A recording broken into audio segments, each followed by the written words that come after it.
Tere tulemast tagasi Laheklubisse, Koopasse. Eelmine aasta mind ei näinud, ei olnud. Kui jälgisite mu Instagrami, siis ma olin valdavalt seal, kuigi ka seal vaheldava eduga. Aga põhjendama ma ei hakka, miks mind eelmine aasta ei olnud YouTube'is näha. Ja lähme selle aasta juurde. Loodan, et see aasta on teil alanud hästi. Minul on ta alanud võrdlemisi hästi. Et on paranemisruumi, aga pole ka kõige hullem. Tänases videos ma tahtsin tegelikult teha väikse ülevaate oma eelmise aasta lugemistest. Et jaanuar on tavaliselt minu jaoks selline kokkuvõtete tegemise kuu. Päris paljud teevad oma kokkuvõtteid detsembris, mina eelistan detsembrit jätta ikkagi lugemiseks ja veel viimase pingutuse tegemiseks, et aasta lugemisasjad valmis saada. Nii, tänane video tuleb esimene 4. Ma otsustasin, et ma ei hakka koormama teid kogu oma loetud raamatute hulgaga korraga, vaid teen 4 väikest videot, ehk siis eelmine aasta 2023 jaguneb 4 osaks. Selles videos tuleb jaanuar kuni märts, järgmises aprill kuni juuni ja siis nii edasi 3 kuu kaupa. Ma väga pikalt iga raamatu peale ei peatu, võib-olla mõne lemmiku puhul ütlen midagi lisaks. Kuna mu mälu on selline nagu on, siis mõne puhul ma ei pruugi lihtsalt enam mäletada, mis seal täpselt oli. Ma võin teile öelda, palju mu punktid on raamatule saadud. Lihtsalt ma ei oska enam eesti keelt. Aga jah, et vaatame siis praegu jaanuari. Ehk siis eelmise aasta jaanuar kuni märts. Kokku ma lugesin 9 raamatut nende 3 kuu jooksul. Mul oli võrdlemisi hea algus, üsna halb veebruar ja enam-vähem okei märts, kui arvestada raamatute hulka. Mida ma konkreetselt seal lugesin, see on natukene selline, et mõni võib veidi nina kõrstustada, et see ei ole päris nagu arvestatav. Aga minu jaoks on, see on minu lugemine, minu kanal, mina otsustan, mis ma teen. Alustame siis jaanuarist. Ma jaanuaris lõpetasin 2022 alustatud raamatu. Ma tegelikult alustasin seda üsna varakult. Mul lihtsalt pidevalt tuli 2022 aasta sügisel midagi vahele ja ma ei jõudnud sellega mitte kuhugi. Aga raamatuks on Kotaro Isaka Bullet Train. Miks ma seda lugema hakkasin on väga lihtne. Selle põhjal tehti film, kus mängis Brad Pitt. See film mulle võrdlemisi meeldis. Selline action rongis Jaapanis. Kari sarimõrtsukaid, madu, palju möllu. Et midagi sellist, mille vaatamiseks ei ole vaja mõelda väga palju. Ja ma siis lugesin raamatu läbi. Raamat on, tegelikult vastupidi, film on raamatuga võrdlemisi sarnane, aga tuleb arvestada, et raamat on kirjutatud jaapanlase poolt Jaapani publikule. Ja filmi puhul on tehtud mõningad creative decisions, mis ei ole päris nii nagu on raamatus. Aga mõlemad olid enam-vähem sarnase meeldivuse tasemega minu jaoks. Nii et soovitaksin teise raamatut. Eesti keeles seda ei ole, et peate inglise keeles lugema. Järgmine on esimene audioraamat, mida ma kuulasin eelmisel aastal. Ma eelmisel aastal üldse hakkasin rohkem audioraamatut kuulama. Aasta alguses on seda natuke vähem. Aasta lõpus ma põhimõtteliselt iga kuu paar audioraamatut ikkagi kuulasin. See konkreetne on siis Cultish, The Language of Fanaticism, autoriks Amanda Montell. Minult sai see võrdlemisi kõrged punktid. Mulle täitsa meeldis, rääkis siis kultustest, religioossetest kultustest, aga ka tänapäeval levinud näiteks spordiga seotud kultuse elemente omavatest rühmadest. Et selline hea ladus, tore, huvitav raamat. Et põhimõtteliselt miks näiteks mind ennast ka huvitavad kultused, miks ma olen tunde kuulanud podcaste nii kultusest kui ka sarimõrvaritest ja sellistest asjadest, et iseenesest üsna võigas ja õõvastav teema, aga paratamatult tõmbab inimesi ligi. Edasi jaanuaris esimene raamat, mida ma saan teile reaalselt näidata, sest see on mul olemas. Ma eelmisel aastal ostsin. Varem seda ei olnud. On Cassandra Clare'i City of Bones ehk Luude linn eesti keeles. See on ka esimene ülelugemine mul. Konkreetselt siis Tartu linna raamatukogu noortekohviku jaanuarikuu raamatuteks Cassandra Clare'i looming. Mina olen neid kunagi lugenud. Lugesin neid päris mitu aastat tagasi ja lugesin ära ainult 3 esimest siis 6 sarjast. Selles suhtes, et Cassandra Clare on edasi kirjutanud palju, tal on palju fänne, teda loetakse ikka edasi, mina ei ole seda lihtsalt teinud. Ja ma võib-olla loodan, et ma äkki mingi hetk teen selle ära, et ma loen edasi. Teine raamat sellest sarjast on mul pooleli mõnda aega juba olnud. Hakkasin seda lugema suht kohe peale selle lõpetamist, aga nagu mul kombeks tulevad mul asjad vahele ja raamatud jäävad toppama. Ta on kusagil siin olemas. Aga jah, Cassandra Clare's City of Bones,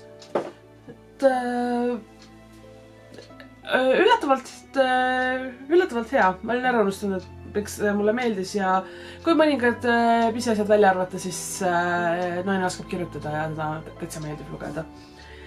Edasi jaanuari lõpetuseks siis minu eelmise aasta esimene Celebrity Memoir. Ma sain neid kuulatud päris mitu, ma enamasti neid ei loe, ma püüan leida audioraamatut ja neid kuulata. See siis oli Tom Feltoni Beyond the Wand. Tom Felton ehk siis Draco Malfoy Harry Potteri filmidest. Väga hea, mulle väga meeldis. Kuulata soovitan, eriti kui autor ise loeb ja siinkohal siis Tom Felton luges ise seda teksti sisse ja rääkis kõigest, rääkis oma perekonnast, rääkis oma karjäärist, Harry Potteri filmidest otse loomulikult, sest raamatu pealkiri juba ütleb seda. Rääkis oma suhetest, oma Harry Potteri kaasnäitlejatega, muidugi ei jäänud mainimata Kuldne trio ega ka Alan Rickman ja Michael Gambon ehk siis päris suur hulk inimesi, kes nendes filmides osalesid. Et mulle meeldis, ma täitsa soovitan ja ma olen natuke kurb, et seda eesti keeles ei ole, loodetavasti see tuleb. Edasi siis veebruarikuu juurde. Veebruaris ma lugesin tervelt 1 raamatu. Veebruar läks mul natukene kehvasti, mind tabas väikene lugemisplokk. Ma lugesin küll asju, aga ma ei saanud midagi läbi veebruarikuus. Välja arvatud siis see 1 raamat ja selle 1 raamatuni viis mind tegelikult ka see aasta nüüd üsna hiljuti oli ETV-s Ringvaates külas Jaan Martinson ja ta oli külas ka eelmine aasta jaanuaris ja rääkis oma 2022. aasta lemmik krimiraamatutest ja sealt ma sain paar soovitust, mida ma tahtsin lugeda, proovida, et mõni aeg tagasi ma veel rääkisin, et krimi ei ole mu teema. Nüüdseks ma olen natukene oma arvamust muutnud, et ma ikkagi saan täitsa krimi lugemisega hakkama ja kohati on ta huvitav. Aga ma ei ole veel saanud päris jälile, mis on see asi, mis mind krimi puhul huvitab ja mis on see asi, mis mind krimi puhul ei huvita absoluutselt. Igatahes veebruaris ma siis lugesin Janice Halletti Ridade vahel. Inglise keeles on see The Appeal ja see on mu üks eelmise aasta parimaid lugemiselamusi. See raamat mulle täiega meeldis. Ta on hästi sarnane Kaarehunter või? Igatahes kaas juba kuhugi ekraanile Murder in the Family, mis tuli eelmise aasta seal keskel, teises pooles kusagil. See oli siis varasemalt krimilugu, kus lugejatele antakse ette dokumendid, kirjad, chati salvestused, SMS-id ja sa pead lihtsalt ise kokku panema selle loo, et mis seal täpselt juhtus. Väga põnev, ma lugesin ta paari päevaga läbi, ta on iseenesest päris paks raamat, ikka ma ütleks, et üle 500 lehekülge, äkki 500 lehekülge. võib-olla natuke vähem, ei oska öelda. Ma arvan, et ma tekitan lehekülgede numbri nüüd siia ekraanile ja siis te näete, kui mööda ma panin. Aga see oli tõsiselt põnev lugemine, et mulle see väga-väga meeldis ja ma tahan seda kindlasti ka edasi sellelt autorit midagi lugeda, et see oli see üllatusautor eelmine aasta minu jaoks. Uus lemmik. Märtsis ma lugesin jälle 4 raamatut ja esimesena lugesin tegelikult hoopis mangat. Selle manga pealkiri on The Savior's Book Cafe, A Story in Another World, volume 1. Autoriks Umiya ja Kyoka Izumi, seal on päris mitu autorit. Lugu 30-aastasest naisest, kellele võlu miski teeb ettepaneku minna teise maailma, kus temast saaks selle maailma päästja. Aga see naine leiab, et ta on esiteks liiga vana igasuguste selliste seikluste jaoks. Ja kui ta peaks minema, siis ainus, mis ta tahab teha, on avada raamatukohviku ja elada rahulikku elu. Noh, selle ta ka saab, aga siis paratamatult saab seal natuke ka seiklusi kogeda ja leida endale armastuse. See on väga armas, väga soe, väga nunnu. Ma sain selle lugemissoovituse ühelt Ameerika Booktuberilt, kui ma vaatan, et tema luges seda esimest osa ja siis mulle tundus, et ma tahaks seda ka lugeda. Et selline ja kuulub väga lühikese sarja. Ma tegelikult selle sarja lõpetasin ka eelmisel aastal. Seal on kõigest 5 köidjat. Nii et ei ole vaja pikalt kannatada. Edasi lugesin Elspeth Parkeri O Caledoniat, mis oli Tartu Linna Raamatukogu kirjanduskohviku raamatuks, mis oligi märtsis äkki või veebruaris. Oleneb, kuna ma selle märtsis ära lõpetasin, see võis olla ka veebruari oma pigem. Ja see on lugu ühest tüdrukust ja tema elust, tema perekonnast Šotimaal, mägises ja karges ja kohati külmas ja kõledas kohas.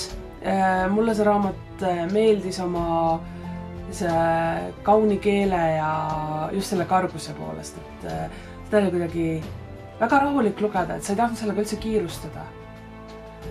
Et täitsa soovitan, välja andnud on selle Postimeeskirjastus Eestis ja läheme edasi. Siis sattusin lugema lasteraamatut Katariina kaaperdab kooli, Tiina Laanemaa autoriks. Ma väga palju selle kohta ei oska öelda, see oli väga tore, mulle meeldis eriti hüperaktiivsest tüdrukust, kes tegeleb omade asjadega ja satub seetõttu tihti väheke pahandustesse. Natuke maagiat tuli juurde ja oli selline tore lugemine. Sel aastal üks Nukitsa konkurssi raamatutest. Ainukene Nukitsa konkurssi raamatutest, mis mul on loetud. Aga sellest räägime millalgi hiljem siis.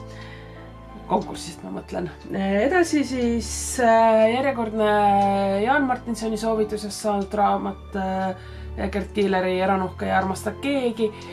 Paljudele see meeldis, selline alternatiivajalooline kriminaalne lugu, mis siis areneb lahti Viljandis. Mulle see nii väga ei meeldinud, minu jaoks oli natukene liiga mehine mees sünge minevikuga. Et ei teagi, mis mind selle juures häirima jäi, ma ei jõudnud selle lugemisega kuigi kiiresti kaugele. Teeme niimoodi, et ma ikkagi lõpetasin ta ära, aga ta ei meeldinud mulle nii väga. Ja sellega lõpeb mu märts ära. Rohkem ma märtsis ei lugenud, nii et 9 raamatut kokku. Võib öelda, et aasta algas väga hästi. Võrdlemisi hästi. Ma olen liiga positiivne. Aga jah, sain nii palju raamatuid loetud. Kui vaadata neid 9, siis ma arvan, et siit vist, nagu öeldud juba, lemmik oli Ridade vahel, Janice Alletilt, aga ka Tom Feltoni Beyond the Wand oli hea. Ja üldiselt oli täitsa normaalne lugemine. Ma siin vaatan oma vihikust, mis mul on kirjas, et seepärast mu pilk lähebki vahepeal alla. aga siis sellega ma täna lõpetan.